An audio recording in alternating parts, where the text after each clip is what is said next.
Jeesuse Kristuse sündimisega oli aga nõnda. Tema ema Maarja, kes oli Joosepiga kihlatud, leidis enne enda kodu viimist, et ta ootab pühast vaimust last.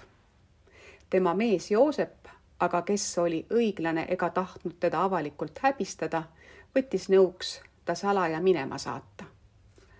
Aga kui ta seda mõtles, vaata, siis ilmus talle unenäos issanda ingel, kes ütles: Joosep, Taaveti poeg, ära karda oma naist Maarjat enese juurde võtta, sest laps, keda ta kannab, on pühast vaimust. Ta toob ilmale poja ning sina paned talle nimeks Jeesus, sest tema päästab oma rahva nende pattudest. Kõik see sündis, et läheks täide, mida issand on rääkinud prohveti kaudu. Ennäe, neitsi jääb lapseootele ja toob ilmale poja ja teda hüütakse nimega Immanuel. See on tõlkes Jumal on meiega. Kui Joosep unest ärkas, tegi ta nõnda, nagu issanda ingel oli teda käskinud.